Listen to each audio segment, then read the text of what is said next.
Assalamualaikum warahmatullahi wabarakatuh. Alhamdulillah, syukur kepada Allah SWT kerana hari ini saya akan berkongsi lagi tentangnya ini. Buku apa nih? Buku kumpulan cerita pendek Seekor Bibit Sekutu Mawar oleh Siti Aisyah Ahmad Saad. Ya. Hari ini saya akan bahas satu cerita yang bertajuk bunga plastik. Bunga plastik Ma'yah. Ma'yah. Bunga plastik itu akan bunga plastikan. Bunga plastik dengan umumnya adalah bunga yang dia ada bunga kertas, bunga plastik. Tapi sebelum itu jangan lupa subscribe Kirana Studio. Saya akan hari ini saya akan berkongsi dengan cerita di sini, buku ini yang ditulis oleh Siti Aisyah ini. Bayu dingin membawa kesejukan tubuh. Angin bergerak tanpa arah tujuan, bagai sehelai selendang yang terbang menyelimuti awan dan bukit bukau. Terasa damai menyelinap ke dalam tubuh, membawa ketenangan dan imbauan kisah-kisah terpendam. Kesunyian memainkan irama sayu di telinga pendengar. Kesunyian itu ialah madah dan lagu. Itulah ilhamnya ketika kesunyian dan sepi menjadi teman. Terasa kosong yang coba membawa diri keluar daripada akal waras. Ma'yah ini mana di sini? Ma'yah lah panggilan orang Ma'yah. Mungkin Rohaya ke apalah panggilannya. Seorang piatu dan yatim. Jadi piatulah sejak kecil lagi. Kehidupan sunyi mengajar dia sendiri. Dia berdiri di atas kaki sendiri tanpa mengharap ihsan ataupun derma. Itu kehidupan Ma'yah. Ya. Kehidupan adalah satu anugerah dan amanat yang utama, walaupun kehidupan tidak mengajarnya arti berkeluarga dan cinta kasih sama insan. Ma'yah rasa cukup dalam kehidupannya itu arti bersyukur yang paling utama. Hinggalah setelah usia memakan tubuh kurusnya, rambutnya yang hitam kian memutih. Ma'yah jadi punya rambut menjadi tua lah. Kalau istilah di sini, Ma'yah ini sudah menjadi tua. Jurut tangan dan kakinya ada yang kedut-kedut tua. Wajahnya dulu tegang, kini semakin kendur umpama getah yang hilang bisa. Bahasa penerang-terang Sudah 65 tahun Ma'yah hidup sendirian. Seingatnya bukan saja mata dia itu yang lainnya, dia ditemani oleh rekan-rekan sebenarnya tidak beribu dan berayah, malah tidak ketahuan asal usulnya. Mungkin dari celah longkang yang jidik atau sampah sarap yang hanya tunggu dibuang ke tepi, ya. Atau jua anak seorang jutawan yang tidak mahukan waris lalu tinggalkan Ma'yah seorang di lorong sepi. Tiada siapa yang mengetahuinya, hanya Maha Esa mengetahui segala tersirat. Ma'yah tidak peduli semua itu, karena baginya Ma'yah ini tuan-tuan, ya. Tiada yang membezakan manusia itu selain daripada amal kebaikan yang diperbuat. Asal-usul manusia itu sama saja keturunan daripada Adam dan Hawa. Tiada siapa yang berani menyangkalnya. Ya. Anda berani? Tidak. Kita semua berasal daripada Adam dan Hawa. Namun jauh di sudut hatinya terdidik juga Islam menggalakkan seseorang mencari pasangan hidup berdasarkan keturunan dan juga pegangan agama. Apa kedudukan Ma'yah? Sebagai insan yang tidak mempunyai keturunan, diri sendiri masih tidak ketahui asalnya. Adakah salah Ma'yah jika dia dibuang di tempat pembuangan sampah? Allahu Akbar. Salahkah Ma'yah sekiranya dirinya berbintikan Abdullah? Ma'yahkah yang bersalah karena dirinya dibiarkan hidup sendiri? Persoalan-persoalan timbullah, teman-teman. Kesunyian itu membuatkan Ma'yah tidak mahu mempunyai pasangan, dibiarkan hidupnya sendiri. Segala kesengsaraan ditanggung tanpa bantuan sesiapa. Sekiranya dia mempunyai keluarga dan anak, tentu mereka juga akan terasa tempias cemuhan kisah silamnya. Oleh itu biarlah dia sendiri menanggung kisah silamnya. Oleh itu biarlah dia sendiri menanggung sebuah hati, asalkan tidak mengganggu siapa lagi. Dia tinggal seorang diri di sebuah rumah yang sederhana atas bantuan kerajaan. Bosnya kerjaan ini kan, bantu Ma'yah ini. Siapa tahu dengan membekalkan pekerjaan mengutip botol plastik tetap mampu menyerah hidup Ma'yah. Botol plastik umpama rezeki yang terbesar buat Ma'yah. Setiap pagi Dia keluar rumah dan mengutip botol-botol plastik di merata-rata tempat perhampiran tempat tinggalnya. Nah, ini kerja Maya lah. Semua botol plastik yang dikutip akan disimpan dalam karung guni yang dibawa ke sana ke sini. Pagi ini seawal pukul 6, jam 6:30 pagi, Maya sudah keluar ke rumah. Dipakainya baju kurung berbunga-bunga kecil warna jingga kemerah-merahan dengan kain batik Sri Ayu yang halus buatannya. Sri Ayu, teman-teman, dia punya buatan ini halus demi buatannya. Maya disapa seorang kanak-kanak perempuan yang sangat comel. Senyumannya sampai ke telinga. Ada lesung pipit sebagai penghias wajah. Combi anak kepada jaran Maya. Combi kenal, Combi. Kenalan. Maya nak kemana? Katanya Combi sambil menarik baju kurung Maya. Combi ini biasanya anak daripada pasangan India lah. Awalnya Combi bangun, Maya nak pergi ngutip botol. Jawab Maya membalas senyuman Combi. Boleh Combi ikut? Ya, Combi yang penuh harapan. Mak Combi tak marah? Tanya Maya sambil musap-musap rambut lembut. Combi ya. Combi hanya menggeleng sambil jawabannya sebagai jawaban bagi soalan Maya. Maya tersenyum sambil meluk bahu Combi. Gaya yang Combi berjalan, diajaknya Combi berjalan. Mereka berdua meneruskan perjalanan nyata untuk mencari rezeki bagi sesuap nasi yang halal. Tuan-tuan, jika kita sebut tentang halal, tuan-tuan, halal itu wajib dicari. Halalan tayyib. Dalam Islam, Combi dengan riang mengikut Mak Ayah ke mana-mana saja tempat langkahnya. Combi ikut kan, Combi ikut dengan Mak Ayah ni. Di mana mak pergi pungut apa tadi? Pungutlah botol plastik ni. Kepercayaan sudah terpaku terhadap Mak Ayah. Combi dia yakin, Mak Ayah, hari-hari mungkin ikut juga ni. Mak Ayah yang selalu menghiburkan hatinya. Mak Ayah juga sering menjadi teman ketika ibu dan bapaknya sibuk bekerja. Mak Ayah bukan sekedar orang dewasa baginya. Mak Ayah juga arahkan karib dan juga ibu baginya. Ibu padanya lah, Combi tadi ya. Maya dan Combi sibuk mengutip botol di tepi jalan raya yang sesak dengan kereta dan dengan asapnya. Tuan-tuan, kalau kita lihat di sini, asap dan kereta dia tidak akan terpisah. Maknanya kereta yang berjalan. Kesibukan kota tidak pernah mengenal kasih sayang, tolak ansur, kian tipis di jiwa mereka. Maya mengeluh. Kenapalah orang kota ini tidak kenal arti tanggung jawab. Sampah sara juga merata-rata bagai enau dalam belukar. Bagai enau. Tahu enau? Enau perempuan dalam belukar ya. Melepas pucuk masing-masing. Bebel Maya. Maya hebat dalam berbahasa rupanya. Bagai enau. Enau ini macam yang kan kalau dalam belukar ni ada yang mau keluar tu kan. Itulah enau.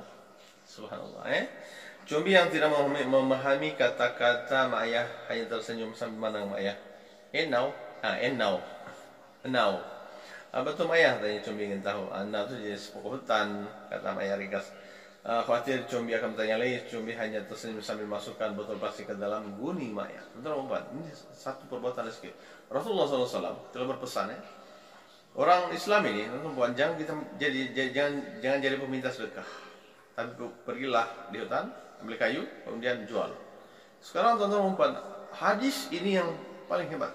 Rezeki itu ada di mana-mana maksudnya di situ. Sekarang kita bercerita tentang api. Apakah itu api? Api ini digunakan untuk memasak, untuk memanaskan diri. Subhanallah. Rasulullah sudah tahu kebenaran ini. Rasulullah orang yang paling hebat. Jadi itu yang Rasulullah nangkap. Apakah kebaikan api pun ada? Subhanallah.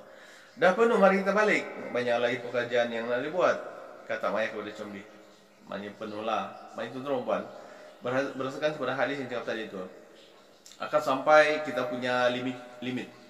Kekuatan untuk mengangkat sesuatu. Baliklah.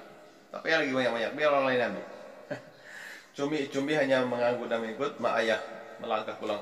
Tiba di rumah Mak Ayah mengangkat guni yang berisi botol ke dalam bilik air dan mencuci. Cuci ya, benar kan cuci. Kotor, mantap kotor, ada kumannya, penyakit kan? Cucilah, tutup botol dibuka satu persatu, air dimasukkan ke dalam lalu diberus menggunakan berus botol yang berbulu merah. Disabunnya dan dibersihkannya dengan hati-hati. Combi yang sejak tadi mengikut Mak Ayah tidak ketinggalan dengan acara main air. Budak-budak suka main air kan.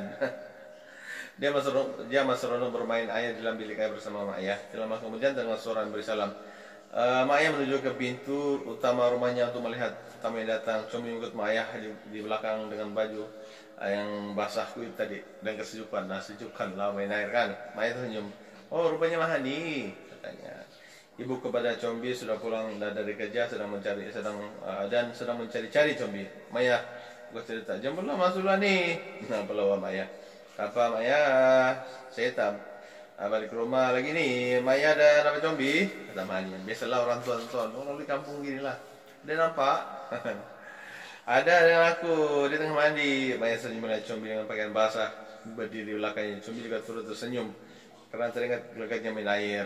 Melihat Combi yang masih belum selesai mandi, ibunya masuk ke dalam rumah. Orang-orang duluan ginilah. Sama Maya, Combi selalu menyusahkan Maya. Bukan, tak ada orang ngaji ke rumah tu, tapi Combi ini suka sangat merayau, tarang dan Mahani kepada Maya. Tak apa, Maya lagi sah. Maya lagi suka ada Combi temankan Maya di sini, kata Maya sambil memerhati. Mahani menukarkan baju. Combi, dah banyak uang plastik Maya? Tanya jemaah ini. Baru siap kutip, yang minggu lepas pun dah habis dijual. Toki kilang kertas lambi. Mana itu perempuan, rezeki itu ada di mana-mana. Bila kita bekerja, kita hasilkan sesuatu, orang akan ambil. Itu namanya ekonomi. Baru kutip, awak boleh tahan juga Maya, kreatif dan berbalik juga. Itu inilah yang kita sebagai skill, kemahiran. Subhanallah. Daripada plastik dia ubah menjadi bahan yang boleh sebagai pameran. Nah, dia sebenarnya plastik ini dia sebagai hiasan kan, dia boleh kepuasan individu. Subhanallah. Kan? Itu saja Maya boleh buat. Nah, kerja macam kalau Maya tak ada kelulusan. Kata Maya berjanji, perempuan itu pentingnya kelulusan. Disebut sini kan kelulusan. Kalau berada di sekolah, anak-anak kena belajar betul-betul. Ya? Maya tak perlu lama menyerah diri. Bukankah 90% sumber rezeki datangnya daripada berniaga? Ini orang-orang berilmu ini. 90% itu daripada siapa dia tahu.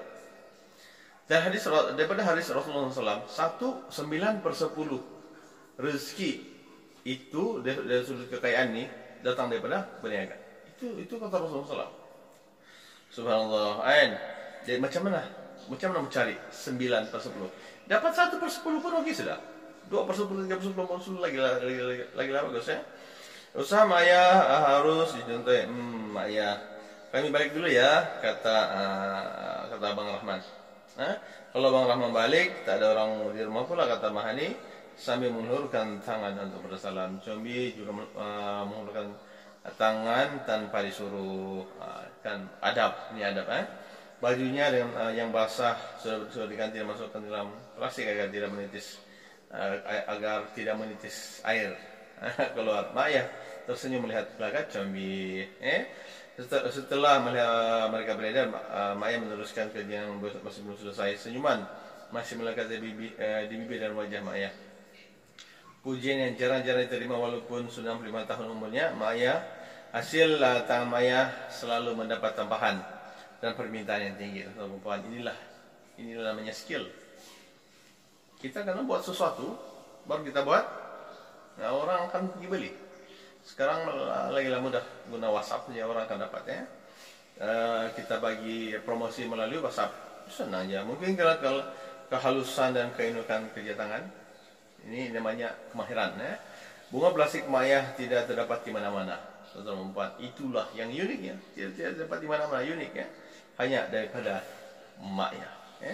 Maya masuk semula ke dalam bilik air untuk membasuh saki-baki botol yang masih tertinggal. Kerja yang mengambil sedikit gangguan kerana adanya Combi. Tapi Maya tidak merasa kehadiran Combi sebagai halangan, malah sebagai penghibur dan juga teman. Setelah selesai mencuci semua botol plastik, Maya menjeburnya sebentar di bawah cahaya matahari. Dibalikkan semua botol itu agar air di dalamnya keluar dan botol menjadi cepat kering. Tonton buat ini satu kemahiran.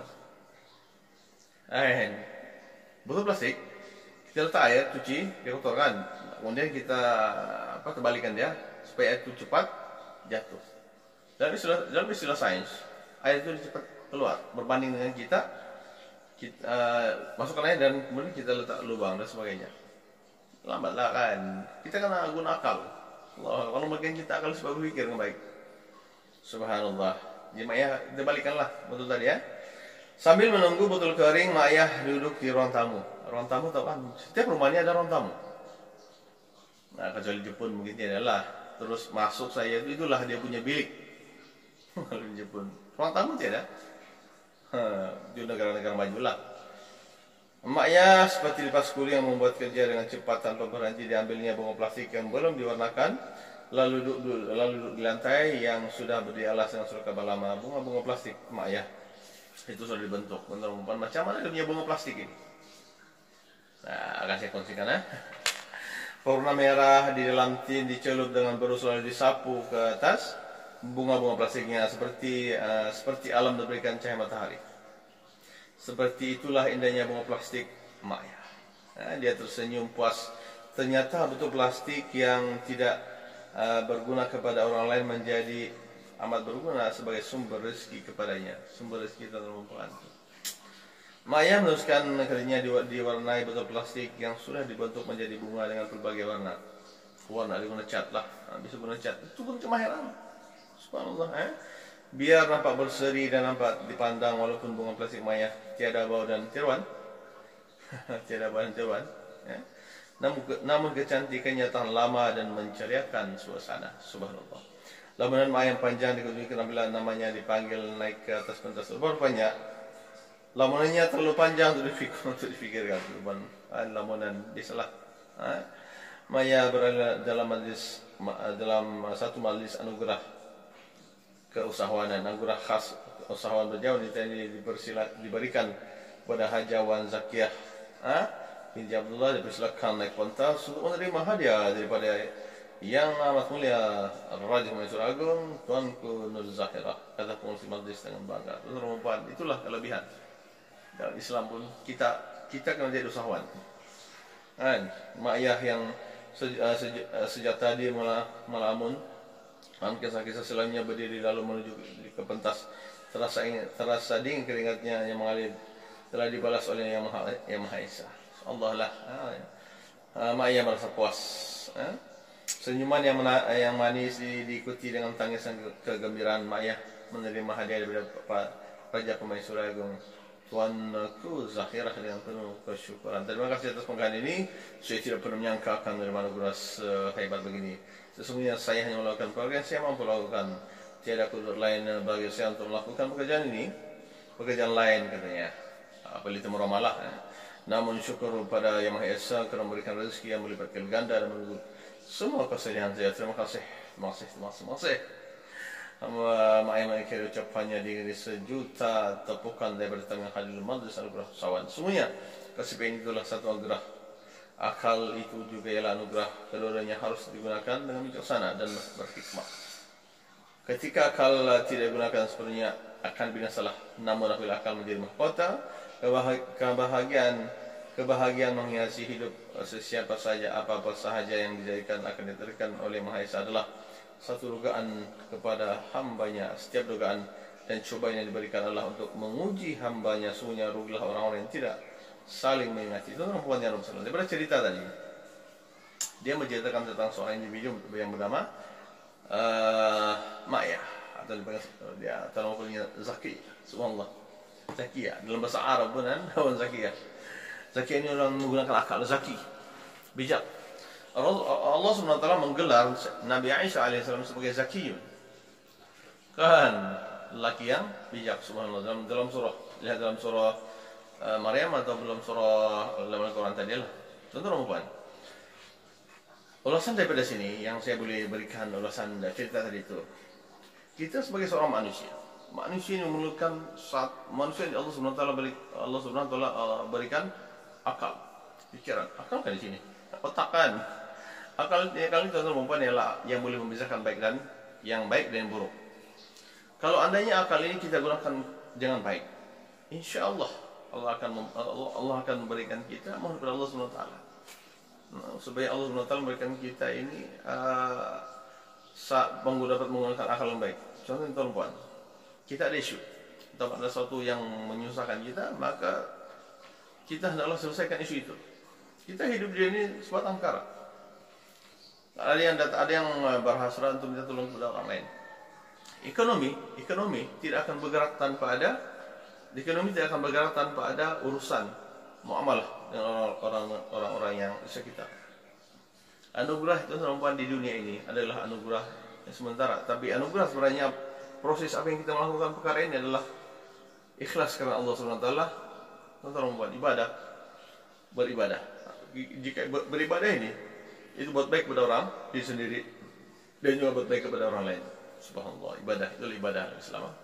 Semuanya Allah SWT akan jadikan dia sebagai pahala. Subhanallah. Dan dalam cerita tadi itu yang saya suka adalah Mak Yah ini merupakan seorang yang walaupun sudah dia punya umur 65 tahun, tua dan tua lepas pencen, 5 tahun lepas pencen, tapi dia sebagai seorang yang hebat. Subhanallah, tidak minta bantuan orang lain dan punya satu skill. Itu yang dikenali sebagai skill, kemahiran membuatkan sesuatu. Kita lihat anak-anak muda sekarang ini ramai buat skill, yang mempunyai skill. Maka pasarkanlah skill ini, dia akan lebih hebat. Tuan-tuan, jangan mengharapkan kepada orang lain. Subhanallah, InsyaAllah dia akan membantu kita. Tuan-tuan, kalau kita lihat kepada kebahagiaan, kita melihat dalam cerita tadi itu adalah tentang kebahagiaan, as-sa'adah di kebahagiaan. Kebahagiaan tuan-tuan, dia sebenarnya berbalik kepada hati kita ini. Hati di mana? Hati itu teman-teman. Kalau andainya ada orang mengatakan bahawa orang yang kaya itu adalah hatinya dia bahagia. Tapi bila kena kepada orang itu, sebenarnya orang yang kaya ini bukan sepertinya dia bahagia. Ada juga orang melihat bahawa orang-orang yang miskin itu bahagia. Ada orang melihat orang yang miskin itu tidak bahagia. Tapi sebenarnya dia bahagia. Why? Jawapan ini Allah SWT telah memberikan satu petunjuk bagaimana kebahagiaan itu. Rasulullah SAW, Nabi Muhammad SAW, teman-teman, apabila Rasulullah SAW telah dilantik menjadi seorang Rasul, Nabi Muhammad SAW telah dikejutkan dengan kematian dua orang paling penting, datuknya dan juga istrinya. Bagaimana Allah membahagiakan Rasulullah SAW? Allah turunkan surah apa itu? Surah biasanya saya bacalah. Surah Allahu Akbar. Apa nama itu? Alam nashrah Alam nashrah laka sadrak wa wada'na sadrak alladhi anqadha dhahrak wa rafa'na laka dhikrak fa inna ma'al usri yusra inna ma'al usri yusra fa idza faragta fansab ila rabbika farghab. Kemudian Rasulullah SAW telah dibawa oleh Allah SWT menaiki satu penerbangan khas daripada Mekah ke Palestin, daripada Palestin ke Sidratul Muntaha, jumpa dengan Allah SWT. Tuan-tuan, kebahagiaan apa yang kita mencari? Tidak lain adalah bukan adalah kebahagiaan dicari adalah kebahagiaan hati yang mana terus kepada Allah SWT. Sampai di langit Rasulullah SAW mendapat supaya solat ditunaikan. Subhanallah, itulah kebahagiaan. Maka Rasul balik ke dunia ini, Rasulullah menunaikan solat. Sebab untuk apa? Kebahagiaan. Hati Rasulullah SAW kalau tidak solat dia tak bahagia. Jadi dia solat Rasulullah SAW, memohon kepada Allah SWT. Jadi kita sebagai manusia di bawah, di bumi ini, kita pun sama. Kebahagiaan sebenarnya terletak dalam hati kita ini. Anda kaya, anda tidak kaya, Anda miskin, Anda fakir, semuanya terletak pada hati kita ini. Bagaimana bergantungnya kita kepada Allah Subhanahu wa taala. Subhanallah.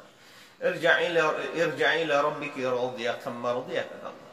Pulanglah, kembalilah kepada Tuhan kamu. Rabbiki radiyatan mardiyah, yang mana Allah meridai kamu. Kebahagiaan paling hebat adalah apabila Allah meridai kita.